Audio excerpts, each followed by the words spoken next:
हे आपका फिर से स्वागत है। मैं Vivek Bindra, motivation speaker, leadership consultant और बिजनेस कोच। आज बात करूंगा एक महान व्यक्ति के विषय में। सन 1891 में रत्नागिरी नाम का स्थान, महाराष्ट्र की वो भूमि जहां जन्म हुआ किसका? एक प्रोफाउंड पावरफुल दलित लीडर का, एक ऐसे शक्तिशाली पॉलिटिशियन, वुमेन इमेंसिपेटर, एक इकोनॉमिस्ट, एक प्रोलिफिक राइटर, एक थियोरिस्ट, एक ऐसे महान व्यक्ति जो कि बुद्धिज्म का रिवाइवलिस्ट भी था, ह्यूमन राइट प्रोफाउंडर और eminent scholar, razor sharp intelligence. नाम था इनका डॉक्टर भीमराव रामजी अंबेडकर। छोटी उम्र में ही ये रत्नागिरी से सत्तारा नाम के स्थान, महाराष्ट्र के अंदर जो पुणे के नजदीक है, वहां शिफ्ट हो गए। इनकी माता का देहांत हो गया था छोटी उम्र में। बचपन से ही बड़ी दिल को दहला देने वाली, दुखी कर देने वाली, एक बच्चे को आतंकित, पीड़ित कर देने वाली, तंग करने वाली, परेशान करने वाली कठिनाइयों के दौर से ये गुजरे। छोटे थे, पढ़ना चाहते थे, इनके अपने पिता से बहुत रिक्वेस्ट करते थे, लेकिन क्योंकि दलित समाज में, एक महार जात में इनका जन्म हुआ, तो कोई इनको पढ़ने की सुविधा नहीं थी। वहां पे आम बच्चों के साथ इनको पढ़ने नहीं दिया जाता था। पिता ने इनको बड़ी किसी तरह जुगाड़ लगा करके किसी वहां नजदीक के स्कूल में एडमिशन कराया, तो उसको बैठने नहीं दिया गया। बोला बाहर बैठ के पढ़ेगा। सोचो, छोटा बच्चा, उसको बाहर बैठा के, अच्छा पढ़ाई में इतनी रुचि कि बाहर बैठ के इतना ध्यान से पढ़ता है। एक बार मास्टर ने इनको बोला, इधर आओ, ये ब्लैक बोर्ड पे सवाल तो सॉल्व करके दिखाओ। अच्छा, ये ब्लैक बोर्ड पे सवाल सॉल्व करने गया तो अचानक बच्चे चिल्लाए, मास्टर जी नीची जाति का है। और इतना ही नहीं, बच्चे चिल्ला के भागने लगे ब्लैक बोर्ड की तरफ। ये हैरान हुआ क्यों भागे। तभी देखा सारे बच्चों ने अपने अपने टिफिन उठाए, वहां से उठा के पीछे करने लगे, धक्का मारने लगे। क्यों? उनको डर था इसकी परछाई से इनका खाना अपवित्र ना हो जाए। ऐसे कई छोटे धक्के इसको लगी। पानी एक बार कुएं से क्या पी लिया, इतनी मार पड़ी इसको, इतना फिजिक, एक छोटे बच्चे को सहनी पड़ी इतनी मार। एक बार रिक्शे वाले ने रिक्शा से उतार दिया। बोला तू नहीं बैठेगा रिक्शे में। क्यों? क्योंकि रिक्शे वाले को बीच में पता लगा कि ये नीची जाति का है। और उसके बाद उससे बोला तुझसे डबल पैसा लूंगा, और फिर रिक्शा भी अब तू चलाएगा। वो नीचे चलने लगा, रिक्शा भी। जानते हैं उस समय केवल छूने से नहीं, परछाई तक से दिक्कत थी इनकी। और परछाई तो छोड़िए, इनकी आवाज सुनने से भी लोग सोचते थे कि अपवित्र हो जाए। ये जो आवाज से अपवित्र, परछाई से अपवित्र, छूने से अपवित्र, ये दर्द जो उनको सहना पड़ा, ये दर्द इनकी जिंदगी में बहुत बड़ा रोल प्ले किया आगे चल के इनकी लीडरशिप को बिल्ड करने में। जानते हैं, संस्कृत नहीं पढ़ाई जा रही थी। बोलते संस्कृत तो ब्राह्मणों के पढ़ने के लिए, तेरे पढ़ने के लिए तो है नहीं, स्कूल से निकाल दिया जाता था। तो सायाजी महाराज गायकवाड़ नाम के एक राजा वहीं हुआ करते थे, जिन्होंने इसकी तकलीफ को समझा और वो इनकी तकलीफों को पहचानते थे। बहरहाल इनकी पढ़ने की इतनी इच्छा को देख के उन्होंने इसको स्पॉन्सर किया, स्कॉलरशिप दी, ताकि ये जाके वेस्ट में लंबी पढ़ाई कर सकें। देखिए, ध्यान दीजिए, बात आज की नहीं है, बात 110 साल पुरानी है। 1908, 1909, उस समय एक सबसे निचले पायदान से उठा हुआ महार जात का लड़का जाकर के इंटर करके आया इंग्लिश में मुंबई से। उसके बाद वहीं बीए करी, पॉलिटिकल साइंस और इकोनॉमिक्स में। रुका नहीं, तुम मुझको यहां नहीं पढ़ने दोगे, मैं जाऊंगा दुनिया की बेस्ट यूनिवर्सिटी में, रोक के तो दिखाओ। और वही स्कॉलरशिप लेकर के निकल गया न्यूयॉर्क, कोलंबिया यूनिवर्सिटी जाकर के उसने पहले तो एमए करी, पॉलिटिकल साइंस, इकोनॉमिक्स, हिस्ट्री और सोशियोलॉजी में। उसके बाद पीएचडी करने निकला। यहां नहीं रुका, लंदन स्कूल ऑफ इकोनॉमिक्स चला गया।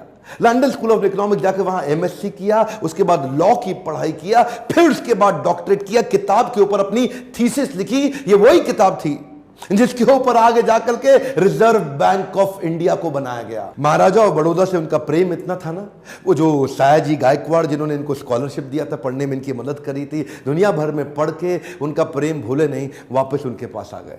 बोला आप दुनिया भर में पढ़ के आए हूं, आपकी सेवा में आना चाहता हूं। तो उनको मिलिट्री सेक्रेटरी की नौकरी दे दी गई, और उस समय ये नौकरी बड़ी मानी जाती थी। अब ये बड़ी पदवी पे तो आ गए थे, लेकिन वो छुआछूत ने इनका पीछा थोड़ी छोड़ा। वहां भी जो सरकारी पियोन होता था ना, वो उनको फाइल दूर से फेंक के दिया करता था। बोला तू नीच जात का है, आज गद्दी पे बैठ गया तो क्या, दूर से फाइल फेंकते थे, उसके पास नहीं जाते थे। उनको खाने के लिए बोलते थे बाहर जाके खा। आज भी वो कुएं से पानी नहीं पी सकते थे, इतनी एग्जॉल्टेड पोजीशन पे। बाबा साहब अंबेडकर की तकलीफों का सिलसिला थमा थोड़े ही। अभी तो रमाबाई जिनसे उनका विवाह हुआ था, उनके साथ उनकी 5 संतानें हुई, लेकिन 4 संतानें एक के बाद एक इलाज की सुविधा ठीक से ना मिल पाने के कारण उनके जीवन से चलती चली गई। 4 बच्चों का देहांत हुआ, एक बच्चा बचा, लेकिन पत्नी भी आगे चल के लंबा साथ नहीं दे पाई, वो भी लंबी बीमारी के चलते उनका भी देहांत हो गया।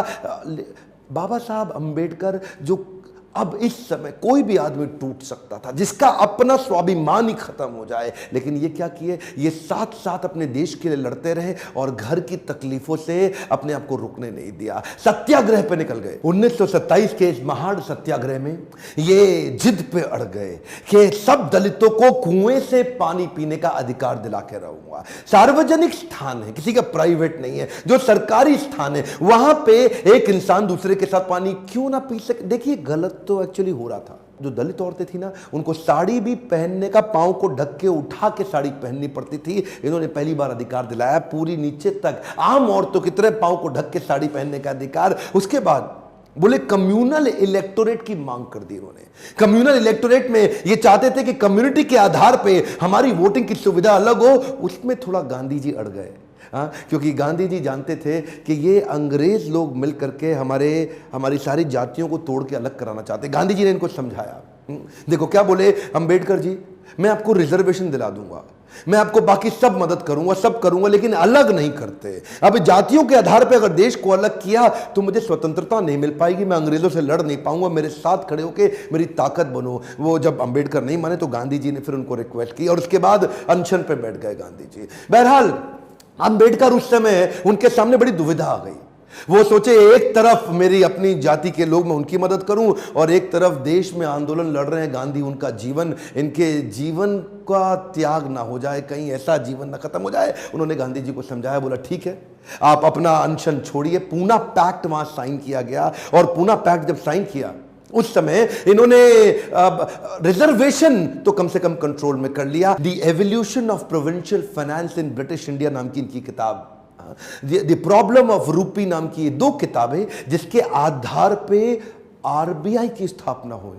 मैं दोबारा बोल दूं क्या, इन्होंने जो किताबें लिखी उसके आधार पे आरबीआई की स्थापना करी गई। कैन यू इमेजिन, भारत के सबसे निचले पायदान से आया एक यंग लड़का जिसकी कोई मदद करने वाला नहीं, आज उसकी बुद्धि पे आधारित हमारे कॉन्स्टिट्यूशन की स्थापना भी की जाएगी। इनकी ज्ञान, बुद्धि और कौशल का लोहा इंडियन लीडर्स और ब्रिटिश लीडर्स दोनों मानते थे। 1947 में भारत आजाद हुआ और गांधी जी के पास नेहरू अपनी पूरी कैबिनेट की लिस्ट लेकर के आए। जब नेहरू, जो कि स्वतंत्र भारत के पहले प्रधानमंत्री होने वाले थे, पूरी कैबिनेट की लिस्ट लेके पहुंचे और बताया कि देखो इनको मैं तो तभी गांधी ने पूछा इसके अंदर बाबा साहब अंबेडकर का नाम कहां है, और वहीं थोड़ी उनकी बहस हुई और गांधी ने बोला कि नेहरू ये तुम्हारी कैबिनेट नहीं है, ये आजाद भारत की कैबिनेट है। तभी उनको कानून मंत्री के रूप में लिया गया, और न केवल कानून मंत्री बल्कि तुरंत जो ड्राफ्टिंग कमेटी थी इंडियन कॉन्स्टिट्यूशन की, उसका चेयरमैन भी बना दिया गया। इनकी इंटेलिजेंस के आगे कोई कुछ बोल नहीं सकता था। जो इनसे सहमत थे, असहमत थे,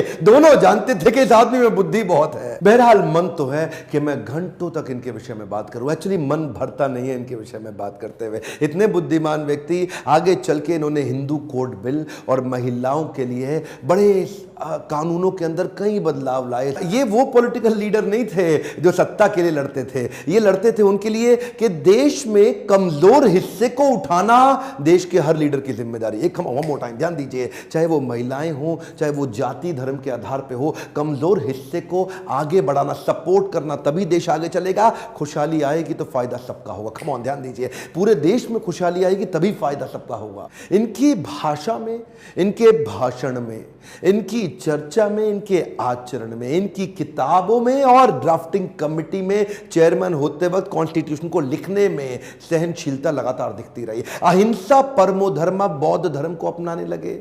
आत्मवत् सर्वभूतेषु, भागवतम में बताया गया है कि बौद्ध धर्म में आत्मवत् सर्वभूतेषु, सभी जीवात्माओं को अपनी तरह देखना चाहिए। ये जो समान दृष्टि देने का उन्होंने प्रयास किया, ये उसके बाद ये बौद्ध धर्म को स्वीकार करने चले गए। आखिरी तक काम प्रेम से करते रहे, किसी से लड़ाई नहीं लड़ी। आपके लिए क्या मैसेज है इसमें? एक मैसेज लेके जाइए, एजुकेशन इज द टूल। पूरी जिंदगी में सबसे निचले कमजोर तबके को उन्होंने उस एजुकेशन के बल पे तो खड़ा किया। ये लगातार जो पढ़ते रहे लोग इनके सामने चुप, इनकी एजुकेशन के चलते तो हो जाते थे। कोलंबिया यूनिवर्सिटी आगे चल के इनको number 1 scholar in the world की उपाधि से नवाजा गया। देश ने इनको भारत रत्न दिया। एक बात समझ लीजिए, इनके बराबर लीडर पृथ्वी में गिनती की होते हैं, परसेंटेज में नहीं होते। लर्निंग क्या है? Education is the tool. Entertainment के तो बहुत चैनल होंगे यूट्यूब पे, पर मैंने एजुकेशन का चैनल बना है, कोई एंटरटेनमेंट नहीं है इधर। और देश को भीमराव रामजी अंबेडकर के विषय में एजुकेट करना, उनके संघर्ष के बारे में बताना मेरी आपकी पूरे देश की जिम्मेदारी है। बताइए तो सही लोगों को कैसे संघर्ष से उठ के खड़े हुए हैं। शेयर करिए वीडियो, जिसको हो सकता है, जिसको इंस्पिरेशन मिल सकती हो, कमेंट बॉक्स में बताइए। अगर किसी और लीडर का वीडियो देखना चाहते हैं लाइक करिए। अगर थोड़ा भी वीडियो पसंद आया, जितने लाइक उतना मेरा उत्साह बढ़ेगा। बताइए कि आपको कैसा लगा ये वीडियो। सब्सक्राइब करिए, बेल आइकॉन हिट करके दूसरों से भी करवाइए। मेरे साथ जुड़े रहने के लिए प्रेम पूर्वक हर बार की तरह बहुत बहुत धन्यवाद।